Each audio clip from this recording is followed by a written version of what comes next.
Your Excellency, a few years ago I had the distinct privilege of visiting your northern neighbor in Uganda. And one thing that struck me, I think, most deeply about my time there was as I entered every town and village, folks would come out walking, singing, celebrating, saying, "You're welcome, you're welcome, you're welcome." And in the United States, you know, you're welcome is something we say once we've received something. Say, "Thank you, you're welcome. Thank you, you're welcome." And it struck me that my new friends had really gotten this term and this phrase right. As we walk up, as we meet new friends, we want to receive them and let them know they are welcome. And Your Excellency, we want you to know, as Charlotteans, as citizens of the United States, you are welcome here.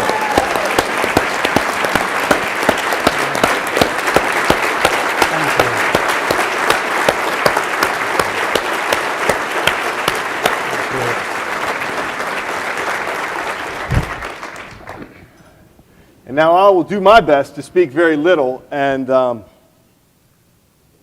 give you the opportunity to share what's on your heart, to share your story that I think we are all so eager to hear. So if you would, in your own words, please share the story of Rwanda and what it's walked through as far back as you would like. And I think what many of us would love to hear from you as a leader as well, because we tried to fill this room with leaders, men and women of impact, who could receive your words and go out and multiply the impact and effect of them.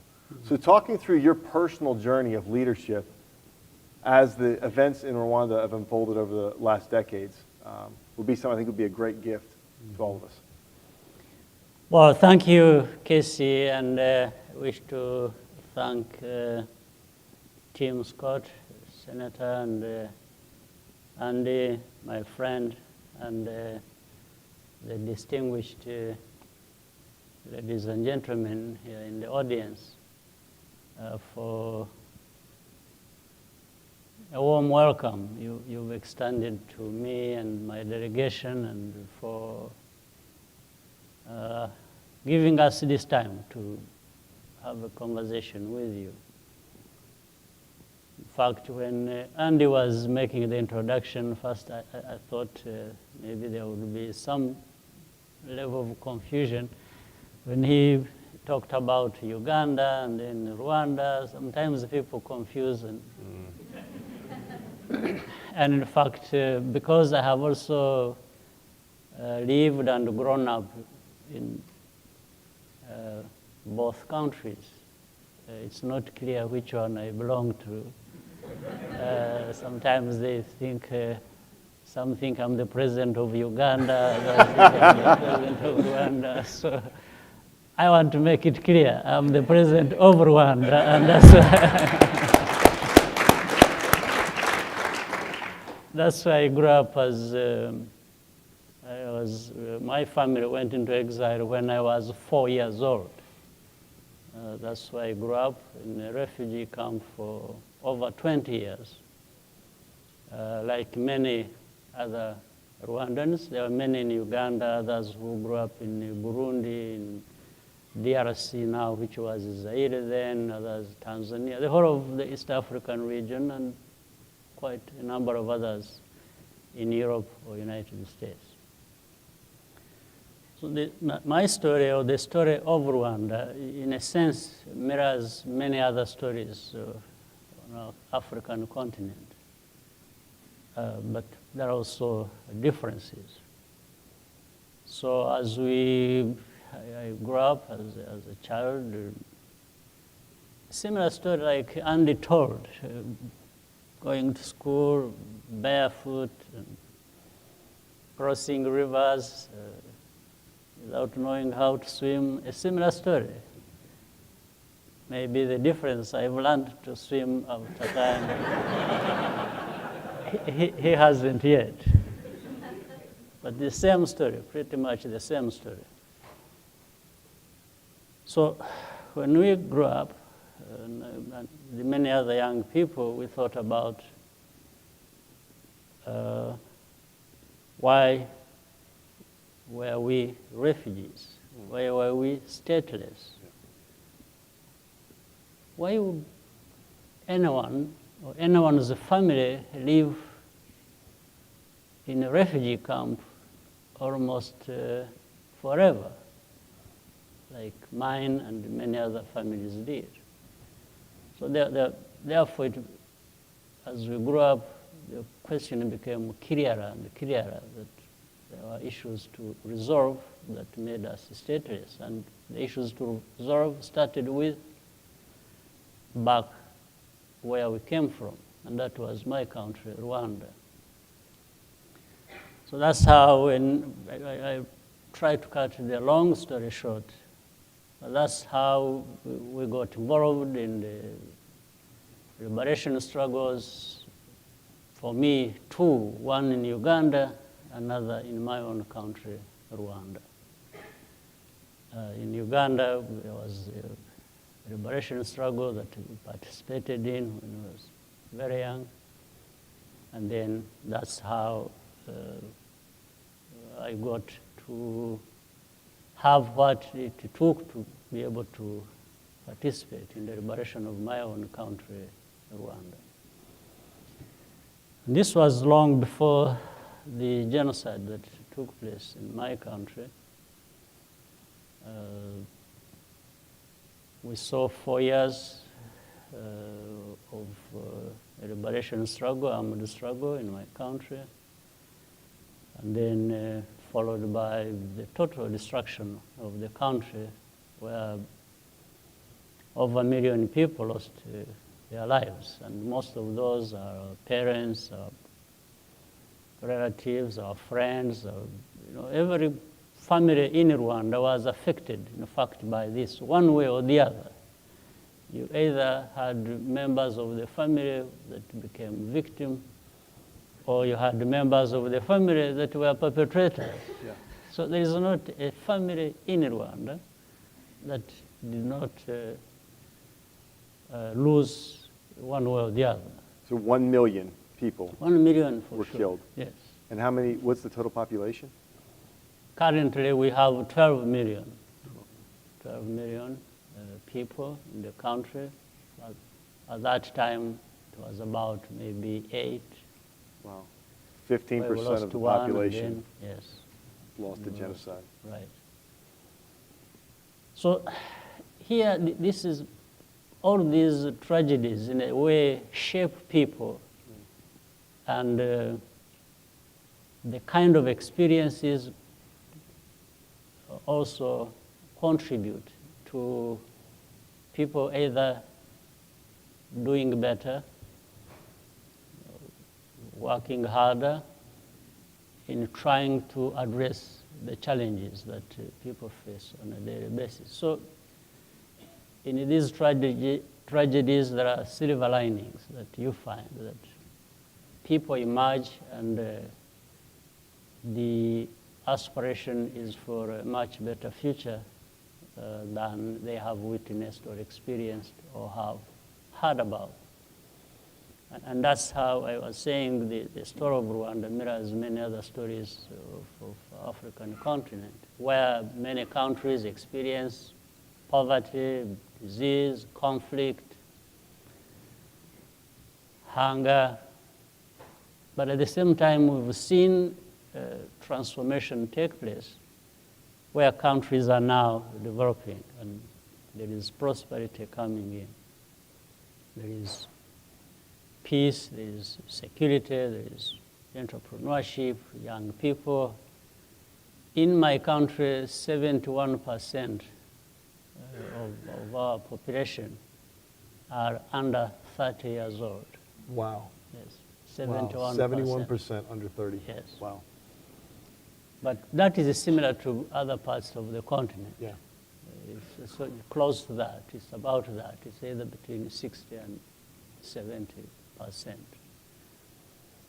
So in the whole process, everyone is looking for what is it that we can do to uplift ourselves, to take our countries to a higher level, meaning the whole continent is like Rwanda, or Rwanda is like the whole continent is. So we want to work together. There's more integration. We are talking about creating common markets. We are talking about working together so that we can, if you will, catch up with other regions of the world where there are developed countries, countries merging and moving towards development. So that's the struggle our countries. And we don't allow ourselves to get lost in our history, in our tragedies. Because if you do that, then that's where you stay. Yeah. Yeah. So what we have tried to do is to make sure that, yes, we have learned lessons with these tragedies, but the lessons should be able to inform us as to how we shape our future. And that has also taught people to value not only themselves, but others. In Rwanda, we cannot work toward prosperity leaving anyone behind. Then it doesn't make sense.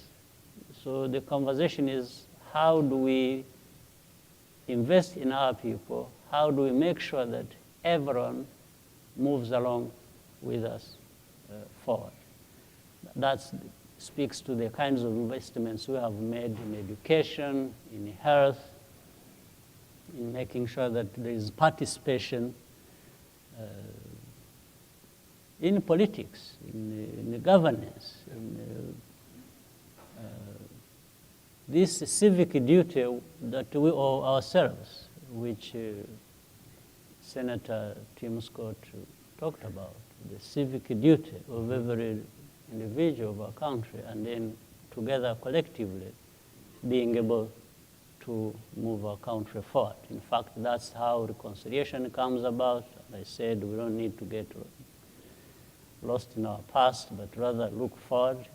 So we try to bring all the sectors of our society together to speak with one another, to find value in each other, to be able to move together forward. And I think there has been good progress, which is the real foundation of the future we want to shape. Yeah.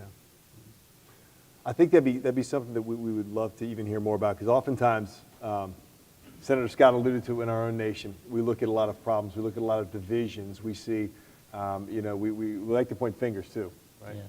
I'm in the private sector, I like to point fingers at the public sector. Hey, it's the politicians. The politicians say, hey, it's the business owners. Business owners go, hey, it's the church. We say, hey, it's the education sector. I know you've had three tenets: unity, accountability, and a big vision that have served to really unite the nation and bring. I wonder if you could talk to us some about how it is you've made the opportunity that folks are living into greater than the opposition they have to working with one another.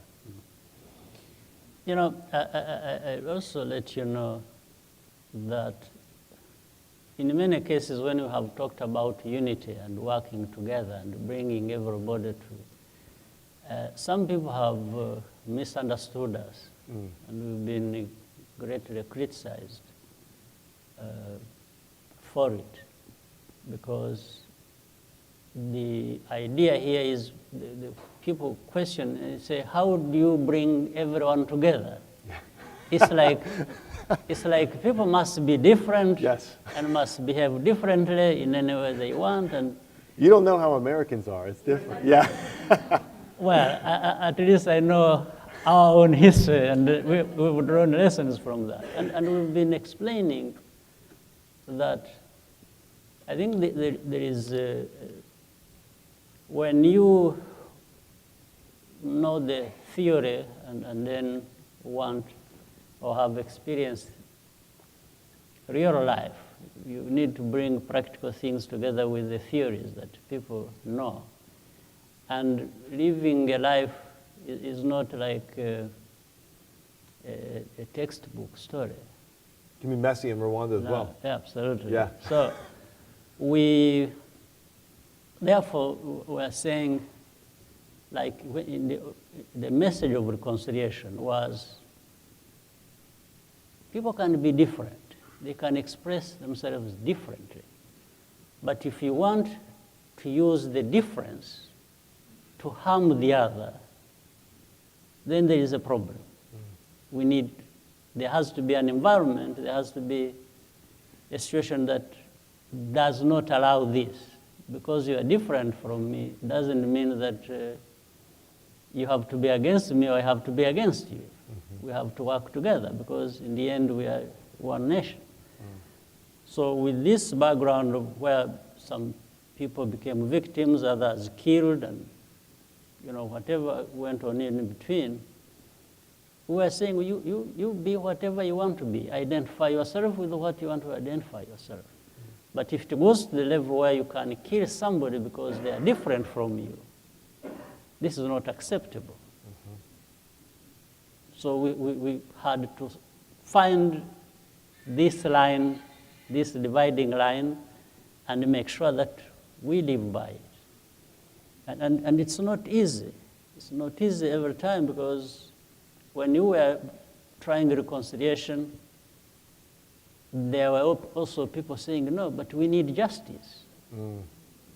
So bringing together reconciliation and justice is probably the most difficult thing.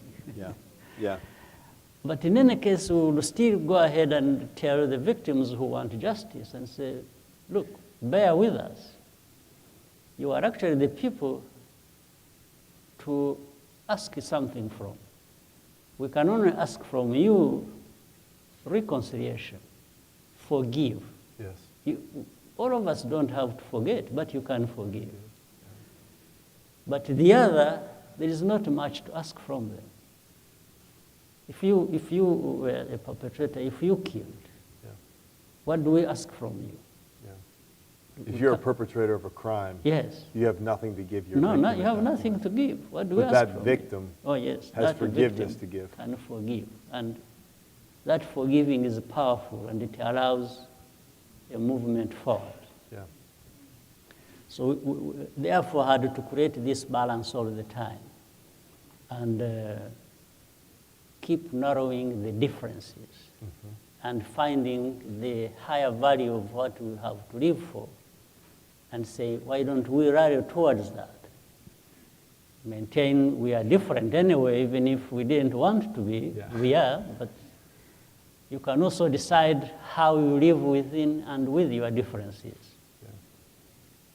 So that commonly you benefit from that. And that's the complexity of the situation we have had to manage. And as I said, when we say unity coming together, it's like people don't understand it. They say, why do you want unity? Why don't you let people become different from each other? And you say, fine, people can be different from each other. They can express their differences, if you will. But at the same time, we can't allow a certain line to be crossed. Right. Because if you cross it, then you go to the tragedy we had in Rwanda. Yeah. We can maintain unity of purpose. Absolutely. Right. While having differences of approach. So therefore, that's how we came to talking about unity. But of course, unity with accountability. Yeah. And then what else do we do after that? We have to think of how do we prepare ourselves, our nation, forward as fast as we can and be where others are. When we look at developed countries, look at here in the United States, we ask ourselves, they say, why can't we be like United States? Oh, please be better. Yeah. Please be better. Yeah. No, the people. Whatever you may blame yourselves for, maybe it's politics, but it's not the people. So people, later on, how they decide to manage themselves, that's a different issue, but they have achieved this level of development that everyone wants to aspire to. That's what I'm talking about. Your vision of unity and accountability are fabulous, but what they provide for, I think, is what gets me most excited, and probably many of the men and women in this room most excited, which is a big vision and a big dream. Right. I love about Rwanda that you're not the largest nation in Africa. Is that fair? Right. There are nations with many more people, Absolutely. larger economies, more territory, Yep. yet you're setting a standard and a standard of excellence and leading the way in now one of the largest continents in the world. Right. I think for those of us that call Charlotte home, we see some parallels we hope maybe for that we could live up to. And while we might not be the largest city in America, while we might not have the most That's right. folks, the most territory, we might not be the one that foreign dignitaries visit the most often, we have an opportunity. We have an opportunity if we commit to unity of purpose, if we commit to accountability with one another, and then we have a big vision for what that could mean for our nation, to see a city really come together Right. to transform the experience of all people. Because I love what you said, that man, we say sometimes as the tide rises, all the ships in the harbor rise with it. Right? As the tide comes in, all the ships rise. And what I heard you say is, hey, in Rwanda, man, as we have success, everyone needs to be included in that success and lifted up. I wonder if you could share some about your big vision for Rwanda today. Well, Where do you see Rwanda going forward? I'll share with you this. There is, for example, in the area of doing business, there is an index that was created by the World Bank in 2004, ease of doing business across the world. Around the world. We started as number 150, meaning Rwanda. Number 150 in the world, meaning among the last. Yeah. Then today, we are number 29 in the world. Yeah.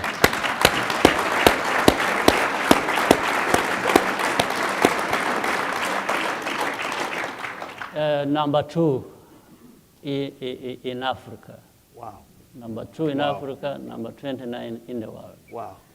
In fact, in the world, as the fastest reforming country in the world, we are number 1. Wow. So, as you rightly said, we are not anywhere near to being one of the biggest countries you could think of. Yeah. Absolutely not. We are a very small, landlocked country in the heart of Africa, 12 million people, with all the complicated history that we are talking about. So this can only come out of looking beyond your size, your location, and saying what is it in terms of values, what is it that is going to drive us, that is going to raise us to the level where we want to be. And that is the choice we made. In fact, I've told people so several times that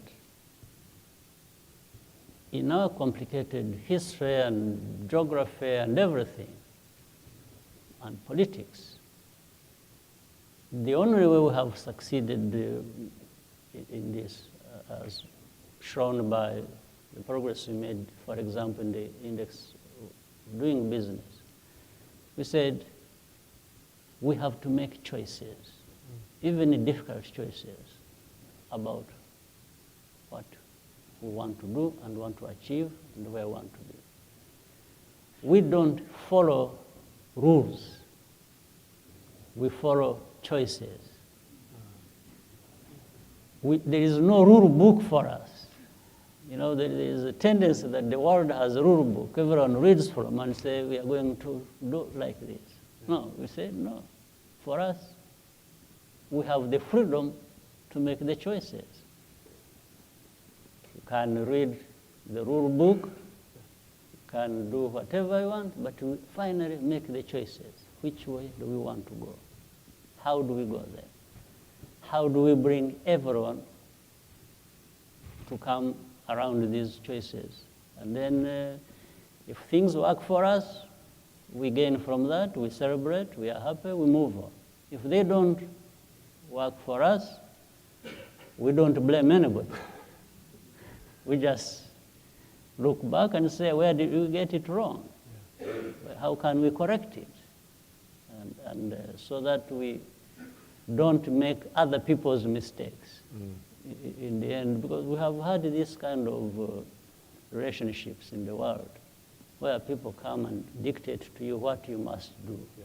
In the end, when things go wrong, it's you. It's not them. Even if you actually did what they told you to do, they'll be the ones to turn around and blame you for it. Yeah. So these are lessons we have learned through these hardships, and so we keep going forward on that. Keep a posture of learning, keep innovating.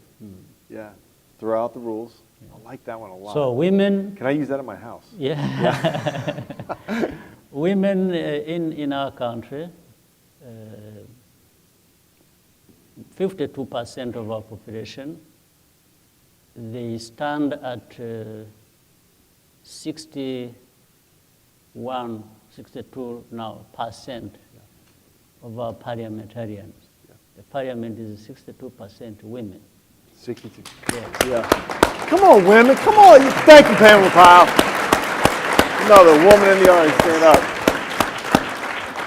I think my wife was standing up with her. We have 50% of our cabinet, the ministers. Yes. The cabinet ministers are women, 50%. Yeah. We have 44% in the judiciary, in the system. 44%. 44%. Yes. I want to make sure you guys are catching all these stats, because there's been some clapping, but you could do a little more justice. This was 62% of parliamentarians, women. 50% of his cabinet, women. And 42% of judicial officials in the nation. 44? Yes. Thank you, Harvard. Thank you. I was with Tim. So we can go on and on and on, but what I'm trying to say is that while people are struggling to give justice to our societies, when it comes to women, and we find in most cases are marginalized. This is one area we also concentrated on and made sure that they are part and parcel of the whole society as we move forward. And by the way, they have equal pay. Equal pay. For Equal pay. There you go. There you go. Come on. Thank you, Mayor. Thank you.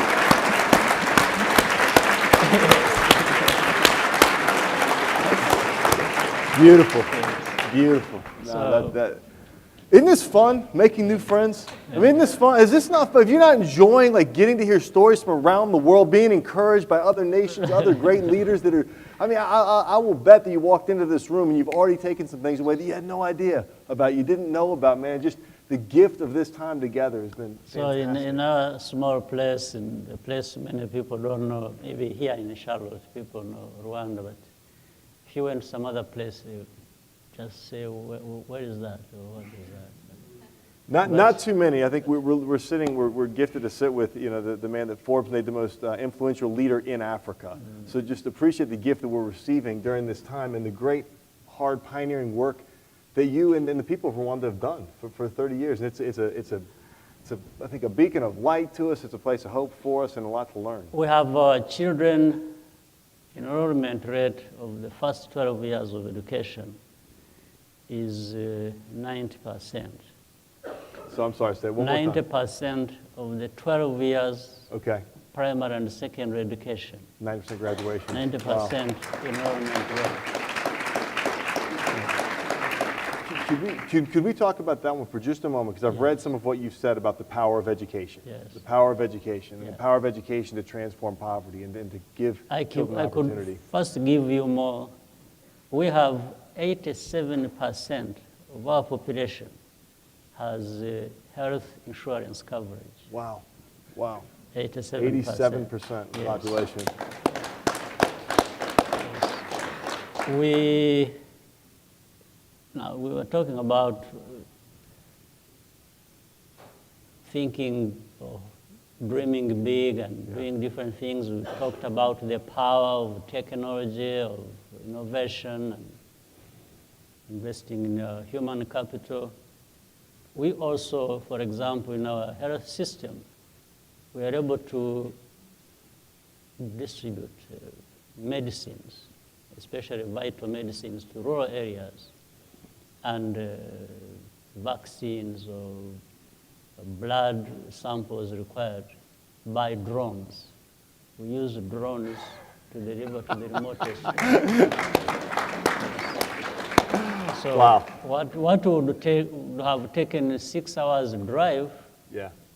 6 hours, 3 hours, and so the drone would take about maybe for the 6 hours, 30 minutes. Wow. Yes. Wow. A 30-minute drone So this flight. has, yes, it has. So there are many of these things which we've been trying to put together despite our history and everything. We are really driven to leave this past far behind us without forgetting it, but wanting to move as fast forward as we can. And I So we think, can talk about education. You wanted to- yeah, I want to hear about education, but I'd love to just hammer that point you made of said without forgetting, Yeah. without forgetting, and without forgetting what we've come from, because in many ways, the stories I've heard from pastors and friends who have come and shared some of the stories of reconciliation and the rebuilding work of Rwanda were anchored actually in the pain. They were anchored in an understanding of what can happen if racism and classism are allowed to persist. And then the devastating results that those things can lead to, and then an even more redoubled commitment to seeing those things put aside, to seeing forgiveness happen in society. And so in many ways, I think you'd never want to forget, right? That don't forget. incredible Yes. lessons that you all learned. And we have seen this permeate throughout the levels of society. Even ordinary people in their rural settings understand this message. And we've been talking to one another about this message. And, it seems everyone gets it. Yeah. And it is also has become a driver of what we are trying to do and achieve for ourselves.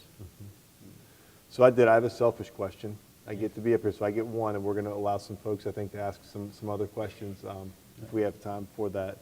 Andy, couple questions. But mine is around education. It's something I've been passionate about.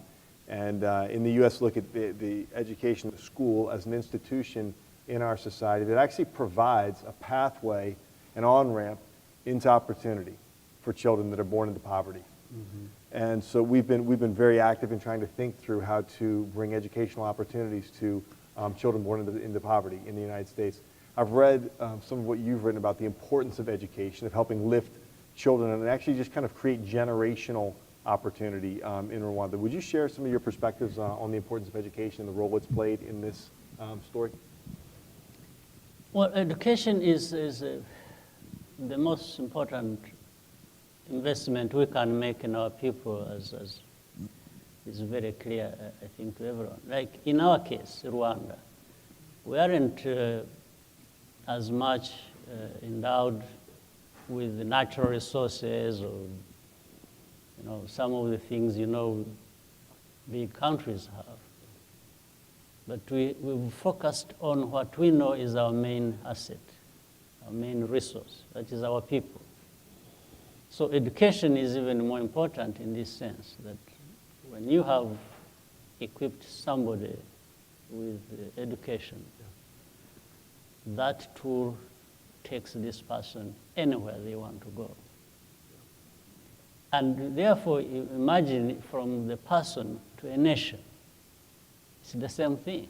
It takes the nation wherever it wants to be, just with the investment in education. But of course, with education alone, you need people with good health.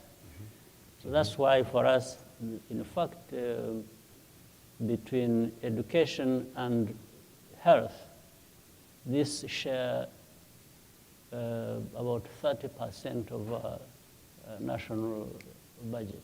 Healthcare and education. Yes, 30%. 30%. Wow. So every year, year in, year out. So this is how we value education. So with education, you don't go wrong. It's an investment that doesn't go wrong. Investment people. Absolutely, there's no question about it. Fabulous. Yeah. Well, I think we're going to give the audience the gift of some questions. So, Andy, start us off. Hi, my name is Allison Shigo, and I actually had the privilege of being in Rwanda in 2008. I worked on a film called Women, Power, and Politics, and I fell in love with your country. It's absolutely beautiful, and I also, like you said, really fell in love with the women there, who are doing so much and have come against such odds and really have lost their entire families, and yet had the conviction and strength to serve and to want to be part of rebuilding the country. I was also very impressed by the women in business. So many women that ended up starting their own businesses or taking over businesses after they lost their husbands. And so my question is, in terms of investment and economic growth in Rwanda, where do you see the greatest opportunity for women and women business owners? Yeah, thank you. Well, for women, the way we have been approaching it, which we thought was fair enough, is first of all, we concentrate on making sure that these gaps that have been there in the past between men and women are narrowed. But as we do that, we also want to create, to invest in our society as a whole and stop this whole thing of investing in women alone or investing in men alone. We just narrow the gap and then allow every Rwandan to move forward. So in the programs that have been there to encourage women to go into business and even support them, there are women organizations that are local to our situation. So they have been getting access to capital for them to be able to do different things as they wish, in as far as filling this gap also is concerned. And then there is the whole umbrella where we want to facilitate every Rwandan to be able to do business, not just putting all the resources or concentrating on women alone. But the initial effort of investing in their education, women education, and again, education in general, keeps helping us to narrow this gap and then having to realize everyone being able to move forward. Like we have created business development centers across the whole country by district. These business development centers are aimed at developing business people, men or women or entrepreneurs, and sharing ideas with them how they can improve on their businesses or how they can start businesses and so on. And this, now women have access to that. Initially, women did not have access to anything. They didn't have access to capital, they didn't have access to education, they didn't have access to all these other programs that were there. So we've been simply concentrating on one, eliminating these gaps, two, then are going together forward.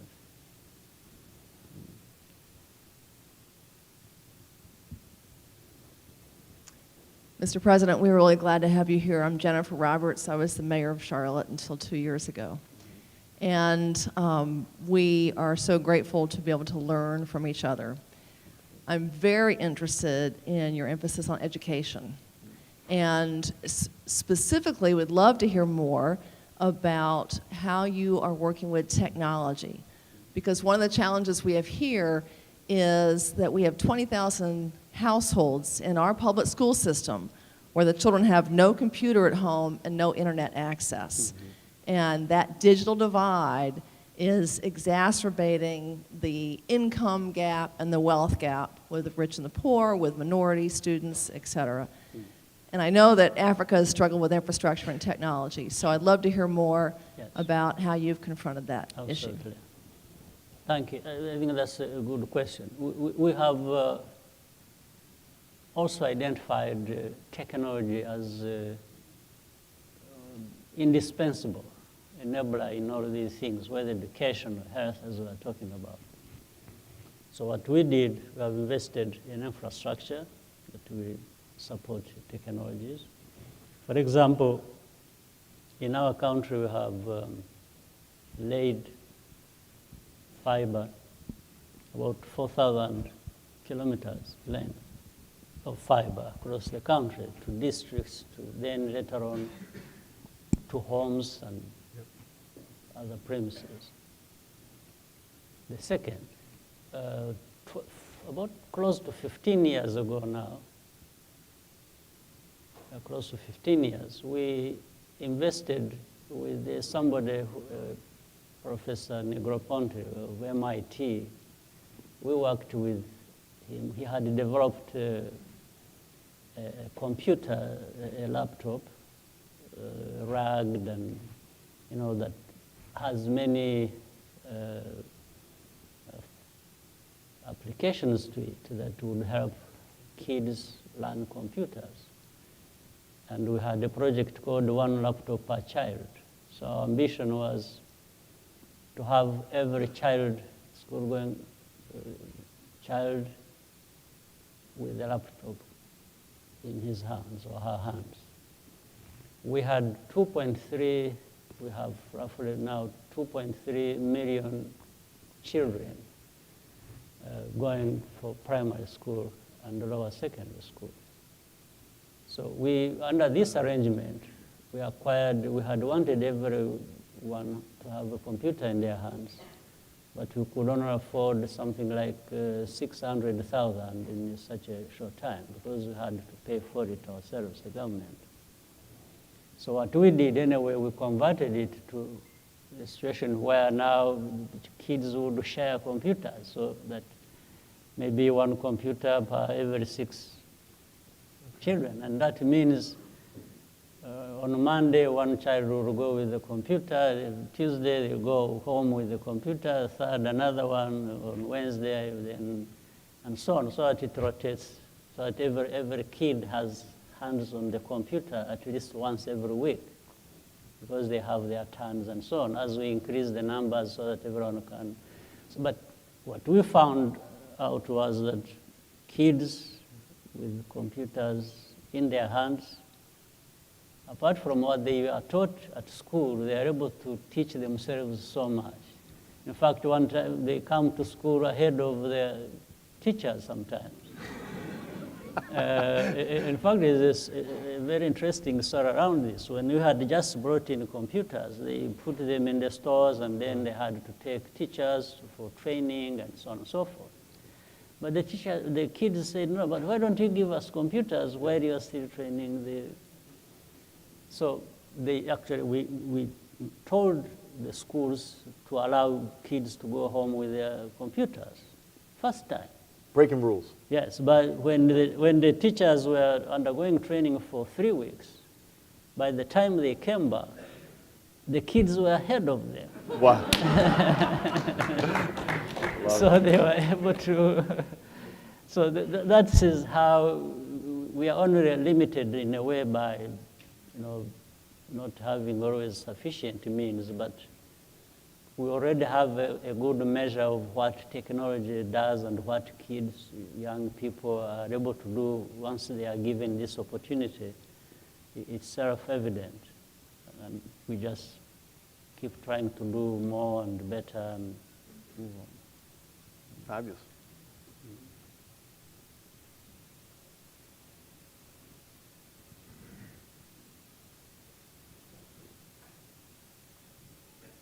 Hello, I'm Tamara Park, and in 2009, I did a television series where I trekked through Africa and what the West could learn from Africa.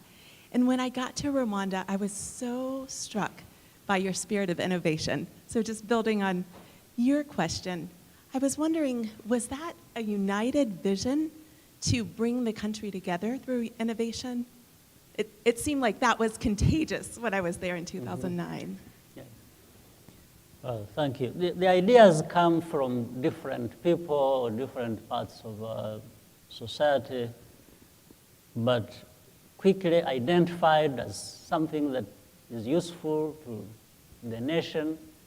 So we run around it and carry out mobilization. And especially we are helped by demonstration of some of the successes or progress that are made in the course of doing what has been chosen to be done. So that's why, so in Rwanda, that's why I said there is a silver lining in one sense. On one hand, in our history, a country torn apart, so divided, and so on. Now, today is another extreme. People rallying together, coming together around everything that has been identified as something that can, improve their lives and take them forward. For people to come around what has been identified as working and productive for us, I don't think it happens anywhere else at a faster rate. Yeah. But I tend to connect the two. It's one extreme leading to another extreme. Yes, it's like people want to leave this extreme division and hate and the misery that came with it and death and so on. It's like they are so eager to leave this behind to something that can now restore some sense of sanity, if you will, and being together and doing things that should have been in place in the first place. Okay, we have time for one more. Thank you very much. And thank you very much, President Kagame, for your track record in Africa, particularly looking at the journey from where Rwanda was and where it is today. I have a couple of questions. You mentioned the importance of education. First of all, I just want to hear from you. I know you have a great mind. Who is an educated person, right? From your perspective, who is an educated person? And the next question is, this year in the United States, in August, particularly the 19th, it will be 400 years since the first enslaved Africans. Since? 400 years since the first enslaved Africans Yes. arrived in English America. And it is a historic moment, an opportunity for real reconciliation within the United States across race, class, and the like. Beyond the first question of who is an educated person, would you consider bringing your lesson from the pilot of Rwanda deep in the heart of Africa to help and bring about reconciliation in the United States? Thank you.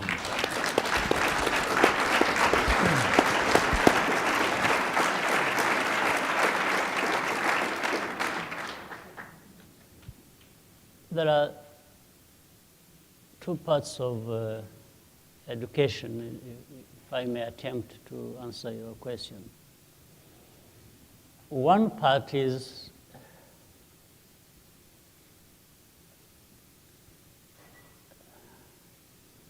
with the modern societies. You learn to read, to write.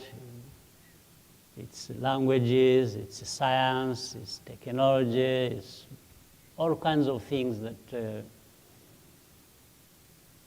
as things have evolved in our world, there is that process they call learning, education, and so on. You learn a language that you did not speak, somebody else's. That is, or even start with learning your own. Because when people are born and growing up, they don't know even their own languages. They learn their own languages. And others. Then you learn mathematics. You learn all kinds of disciplines. So that's one part. It is almost taken for granted that people who want to, as they grow up, as they develop, you learn these things. Now, education per se has another nuance in addition to that. education or learning, maybe I can combine both of them. An educated person is therefore, you've got this knowledge. What do you use it? How do you use it? What do you use it for? Yes. What in solving a problem, your own or society's problem. So there are these two parts, therefore, in my view. The educated person is the one who has had the traditional school process, but at the same time, how do you transition from that to making a good use of it? And they add good use of it. Yes, then you are educated. This is what I see as an educated person. Maybe that is the best I can say about it. Now, for the other part, you know, in many ways, reconciliation, or, as I said, there are many problems across the world, and unfortunately, we have had our fair share of problems in the world, meaning Rwanda. We've learned from that. We have tried to change things in our own country to address what the problem was. There are other problems in other parts of the world, and people there struggle to address their own problems. I would wish to say that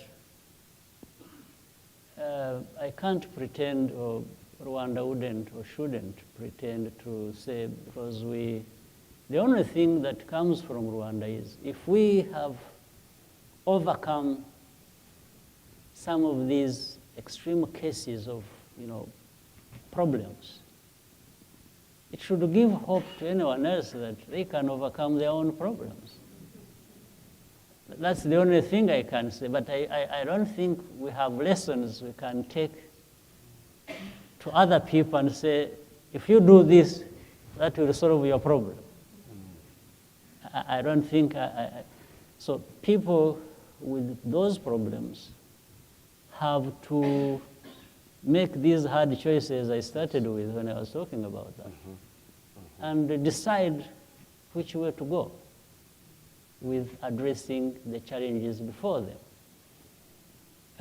Well, if they want to make a reference to say, look, Rwanda did it, and they were at the lowest level of any nation in their lifetime.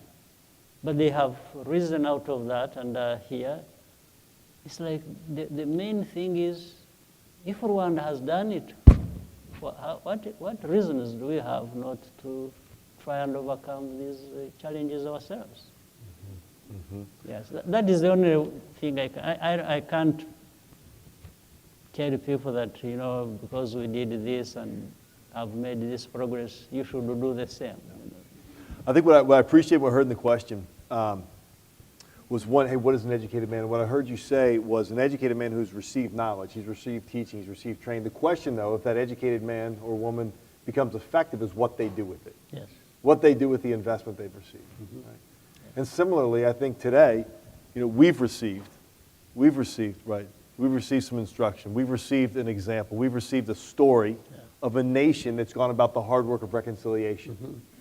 The question for us as we do remember the past, because we need to be anchored in the truth of the past and have clarity on it. As we do remember the past, what are we going to do with these great lessons we've learned? Right? What are we going to do? How are we going to put these to action? How are we going to steward this investment that you've made in us today? Absolutely. Right? So I don't think you want to be alone. I don't think you want to be the only nation that's pursuing innovation. Absolutely the only not. nation that's lifting up women in power. The only nation that's leading the way in prosperity and innovation. You don't want to be alone in this. Absolutely. That's why, in fact, we share our own experiences with all the African countries. Yes, we across. In fact, recently I have had the opportunity to lead the African Union. That's about 55 countries. I have been the chairman of that organization, the African Union. for 12 months. And throughout the 12 months, my message was just as we were discussing here. It's like Rwanda is part of you. We are you and you are us as Africans. This is what we went through. Well, even before you tell them, they tell you because they know that. And they want to say, how have you come from here to this point? And we tell them the story. The only thing is to tell the story and say, this is how we did it. It may work for you, it may not work for you the same way, but there are certain things, at least in terms of mindset, in terms of a mentality that is developed, and the choices you make, and the lessons learned, anybody can solve their problems. But nobody is going to come to address your problem. Yeah. No. Yeah. It doesn't, you can even, we have had this experience and we tell our friends and partners, we say, sometimes they have come with lessons to teach us how to, and then we've humbly told them we appreciate you. We appreciate your support and your sympathy and willing to be with us, but this life here lived by these Rwandans, they can only be the ones to lead the way in addressing it. Yeah. The rest will just be help, support, sympathy, and but you don't want to replace anybody in addressing their own problems. Yeah. You can't substitute. Don't rob them of that No. gift to address them. Yeah, and the dignity found therein.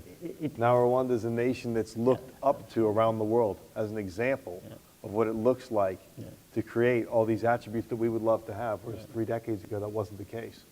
But you weren't robbed of it, it was done yourself. Absolutely. We can only share ideas, experiences, but when it comes to doing what makes the difference, it's you to do it. Yeah. Yes. Well, Your Excellency, as you said to the African Union that Rwanda is part of you, I would say to you, hey, Rwanda is part of us, part of us. We're part of a global, right, a global people group. And I thank you, brother, for coming and sharing your story that has benefited us so greatly. And my challenge, I think, to all of us, our challenge here today is to take and receive these teachings we've had. Take and receive the hard lessons that Rwanda has learned and has modeled for all of us. Take this picture of hope, this picture of transformation, this picture of what can be, and move forward together in unity, in accountability, and with a big vision, of what we could collectively do together. Somewhat a nation, Africa needing a vision, I think our nation needs a vision. Our nation needs a vision of a city that rises up, that comes together, that looks pragmatically at problems, not from political ideologies, but really from a solutions learning-based orientation. Big countries need even a bigger vision.